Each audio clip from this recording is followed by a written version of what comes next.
Here we go. Another hot plate morning. That's what it's all about. My egg sandwich. The thing, you shouldn't. Like I said, man, if you're not gonna say anything good, just don't ever say anything at all. I mean, don't try to take my identity away, and don't try to talk about. Don't try to talk about other bands repeatedly for years at a time in a negative, covert way. Nothing. There's nothing I need to say that's negative, except for stop bothering me. I mean, stop encouraging negative emotions all the time and doing it for a series of fucking years. You find out what irritates someone and then you just keep doing after 10 fucking years. Yeah, it's irritating. Nobody wants to be bothered like that and told yeah, nobody wants to be fucking bothered like that. The computer guy's just ruined everything. He's ruined music, ruined television, ruined movies because he won't stop being a little prick. He does it behind everybody's back and it's fucking annoying. Just one of those conflict loving assholes that loves to start a fight and sit back and indulge in it. Like a little brother that gets kicked in the balls by big sister because he won't stop telling on her. Picking up the phone incessantly and listening and then using information later. Doing a listen along and commentary soon after. Or just picking up the phone and screaming while I'm trying to talk to my girlfriend.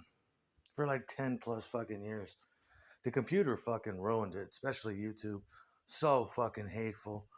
So fucking rapey. So irritating, just to the point you lose your fucking mind. I love all rock and roll music. Anybody who had anything to do with it, famous or not, hats off to you. I love you. You're my brother. you know, that's not how it goes out there in the world of musicians. What about this? What about that? What about this for 10 fucking years? It's like, do your own thing. That's why you have your own band. Don't worry about what the next band's doing. That's certain death. Don't attribute and incorrectly label or group together bands that have a quiet mutual admiration of one another. You'd be killed in this scene. You wouldn't last 10 seconds. What you learn is fake smiles and killer instinct. Have a good set. And then you fucking murder. And this Morris Day thing. Which one of you fancies themselves Morris Day or Prince? You got a long way to fucking go before you're Prince. You got a long fuck. There ain't no Prince anymore. There's another Elvis. You got a long way to go. No, no, no, no, no. But I mean, if you played music, you know about that other band that you always get stuck with that is maybe just as good.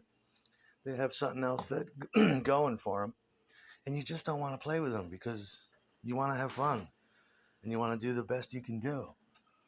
You know,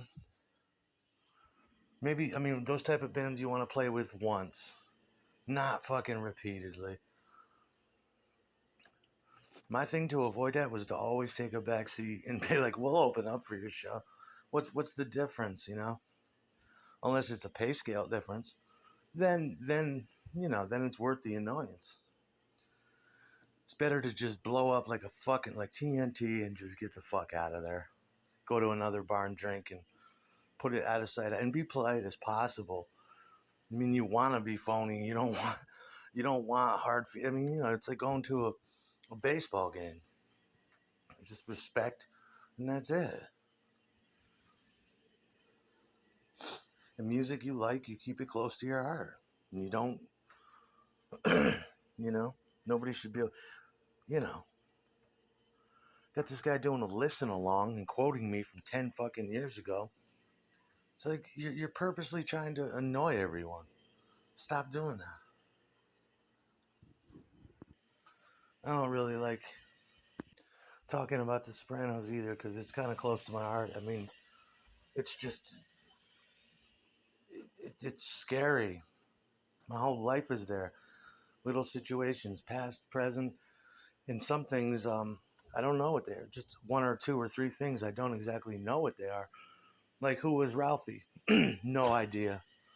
I have no idea who that was supposed to be, but it was a good character because mm, it, I have no idea who that's supposed to be. Every character I know who they are, and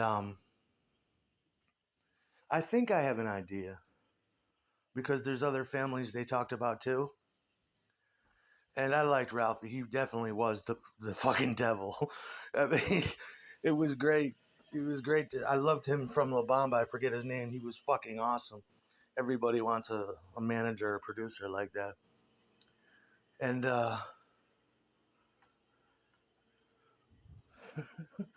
said, whatever. He said, whatever, Cappy. That's me. I'm a made guy. Go get the Cappy. Say, Capitan. I'm a made guy. That was a good season, though. Renee was watching it that season. I have no, I have sort of an idea. I'd really like to know who the fuck Ralphie was. Really, that I mean, I was just the whole time I'm sitting there, I was perplexed. I'm like, who the fuck is this guy? Think they call him the devil. Okay, that kind of rings a bell, but not really. And sometimes I was the devil, not to that fucking degree, but yeah, and that was cool. That was a plot twister that really fucks with your mind.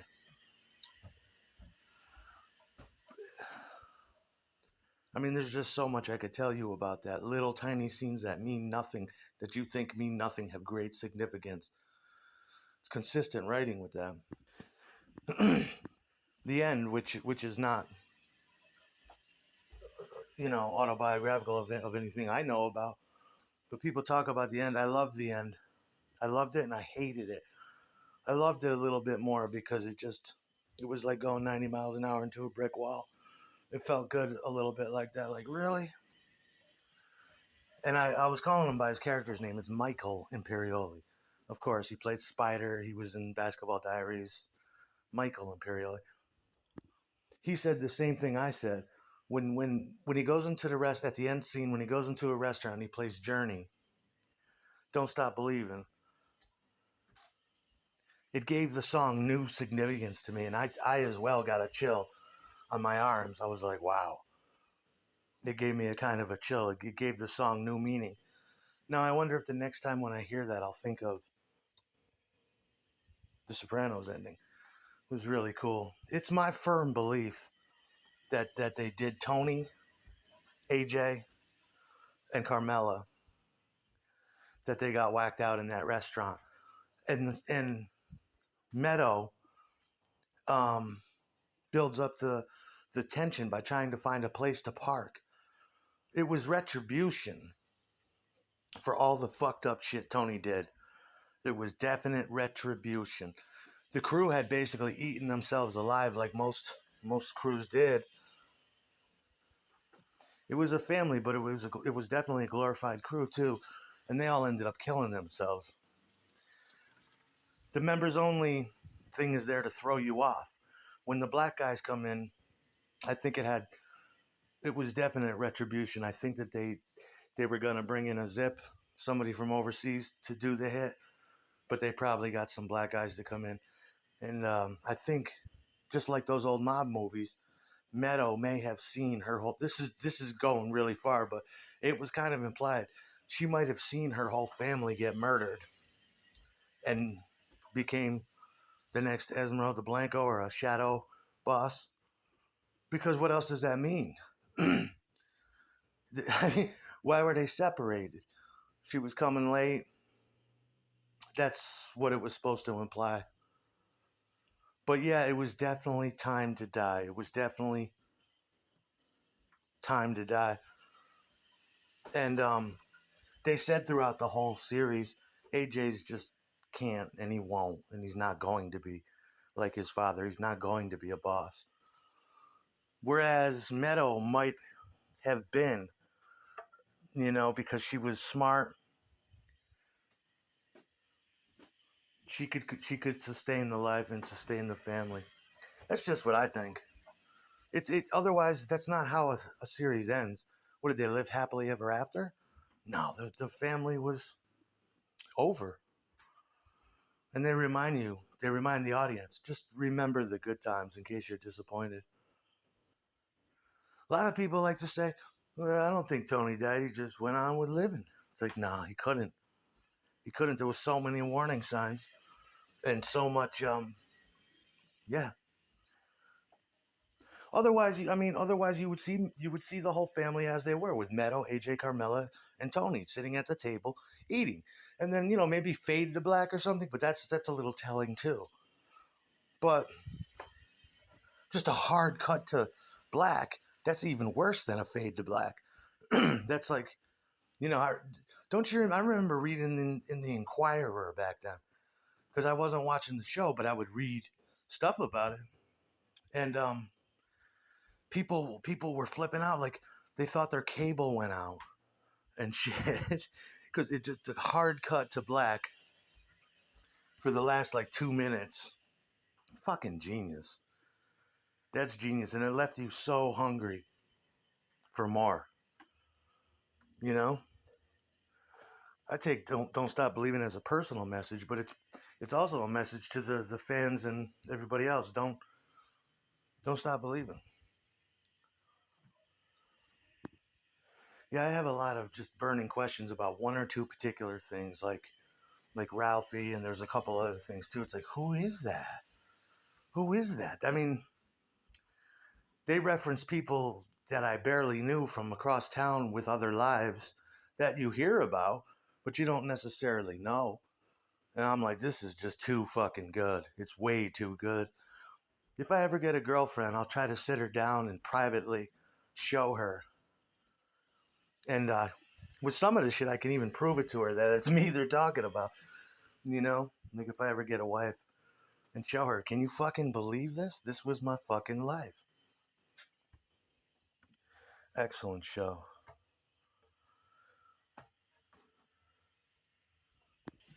I don't think they have it on HBO.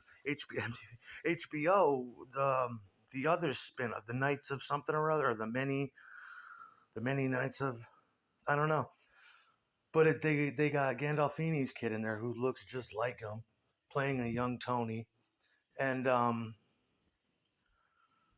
someone playing Dicky Dicky Moltisanti, is Christopher's father, Michael Imperioli's father, in the thing. That looks pretty good. I'd like to see that. It looked good. But for Dicky Moltisanti, I really think that was one of my father's nicknames. I would like to have seen him played by the guy they had earlier in the series. Total greasy wop. He was just a total gorilla greasy wop guy, you know.